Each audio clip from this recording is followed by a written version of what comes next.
Good afternoon all students. तो जैसा कि आप सभी जानते हैं, आपका चैप्टर चल रहा है नेक्स्ट, जिसका नाम क्या है, आवर फाइबर्स आवर क्लोथ। ठीक है। तो इस चैप्टर के अंतर्गत आज हेडिंग है आपकी नेचुरल फाइबर्स।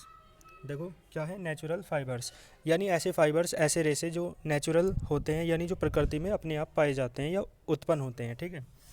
तो देखो द फाइबर्स, यानी ऐसे फाइबर्स, ऐसे रेसे दैट आर ओब्टेन्ड, यानी जो प्राप्त होते हैं, ऑब्टेन्ड माने प्राप्त होते हैं, फ्रॉम नेचुरल रिसोर्सेज। किससे प्राप्त होते हैं? नेचुरल रिसोर्सेज, यानी नेचुरल माने प्राकृतिक, और रिसोर्सेज माने संसाधन। ठीक है, प्राकृतिक संसाधनों से उत्पन्न होते हैं, प्राप्त होते हैं। दैट इज का अर्थात फ्रॉम प्लांट। भाई प्राकृतिक संसाधन क्या क्या हैं? या तो पौधों से प्राप्त होते हैं, एंड एनिमल्स, या जंतुओं से प्राप्त होते हैं। ठीक है। आर नेचुरल फाइबर, ये क्या कहलाते हैं? आपके नेचुरल फाइबर कहलाते हैं। देखो फाइबर्स डेराइव्ड फ्रॉम प्लांट्स, यानी ऐसे फाइबर्स जो प्लांट से उत्पन्न होते हैं, उन्हें देख लेते हैं। देखो ऐसा फाइबर क्या है? कॉटन होता है, यानी रुई कहते हैं आप जिसे। जूट होता है। कोयर क्या होता है? जो नारियल होता है ना, उस पर जो नारियल की जटा होती है, नारियल की छाल होती है ऊपर, वो भी एक रेशा है, फाइबर है ना।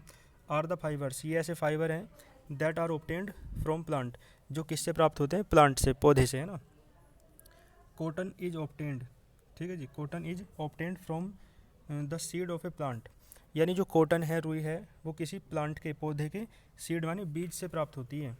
Jute is obtained from the stem of a plant, और स्टेम माने होता है तना, यानी जो जूट है वो पौधे के तने से प्राप्त होता है। ठीक है जी। एंड कोयर इज आउटर, ठीक है, coir is outer covering of coconut, और जो कोयर है, यानी जो किसे क्या बोलते हैं हिंदी में, जो नारियल की छाल है, इसे आप किससे प्राप्त करते हैं? कोकोनट, यानी नारियल के बाहर, है ना, कवर से, ऊपर का पृष्ठ जो होता है। आगे देखो, all plant fibres are made up of cellulose, जितने भी प्लांट के फाइबर होते हैं ना, वो किससे मिलकर बने होते हैं? सेल्यूलोज से बनकर, है ना, मिलकर बने होते हैं। सेल्यूलोज मैंने पढ़ाया था आपको, सेल्यूलोज क्या होता है। आगे देखो नेक्स्ट क्या है, कॉटन। तो cotton is a fibre, cotton एक फाइबर है दैट ग्रोज, जो उत्पन्न होता है, बड़ा होता है, अराउंड द सीड्स, अराउंड माने भीतर, सीड्स माने बीज के, है ना, of the cotton plant, cotton के यानी रुई के पौधे के बीज के भीतर जो उत्पन्न होता है, वो कैसा, वो फाइबर क्या कहलाता है? कॉटन। ठीक है। Its leaves are broad, broad माने चौड़ी, लीव्स माने पत्तियाँ, इट्स माने इसकी पत्तियाँ चौड़ी होती हैं। देखो इट बियर्स होली होक लाइक बेल शेप्ड येलो, ठीक है, white and pink coloured flowers. It bears many, यानी यह उत्पन्न करता है एक तरीके से, होली होक लाइक बेल शेप्ड का मतलब क्या है?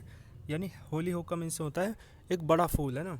लाइक माने जैसे कि क्या, बेल शेप्ड, जैसे कि घंटी होती है ना, तो घंटी के आकार का बड़ा फूल होता है, और उसका रंग येलो भी हो सकता है, वाइट भी, है ना, या पिंक हो सकता है। कलर्ड फ्लावर, इस रंग का फूल होता है। ठीक है, यानी कॉटन के फूल ऐसे होते हैं, रुई के।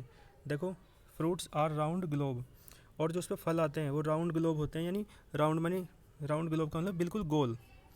एंड आर कॉल्ड बॉल्स, और उसे आपके बॉल्स कहते हैं। ठीक है।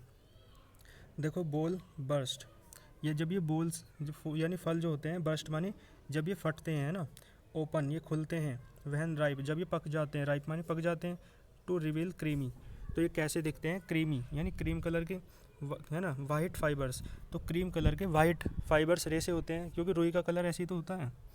देखो cotton is a warm season crop requiring moderate rainfall, यानी कॉटन जो है ना, is a warm season crop, यानी वार्म माने गर्मी के दिनों की फसल है, सीजन माने मौसम, और क्रॉप माने फसल।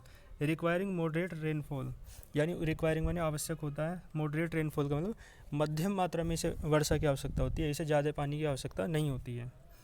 देखो growth in plant is good during Reigns, यानी वर्षा के दिनों में, बरसात के दिनों में जो ग्रोथ है प्लांट माने पौधे की, वो कैसी होती है? गुड, यानी अच्छी होती है।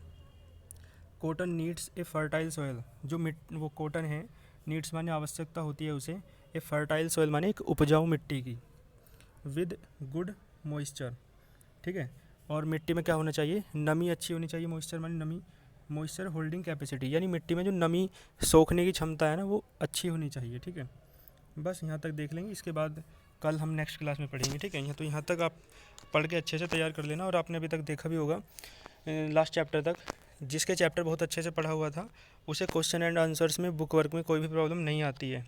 तो आप बहुत अच्छे से पढ़ते चलें, ठीक है ना। मिलते हैं नेक्स्ट क्लास में। All the very best.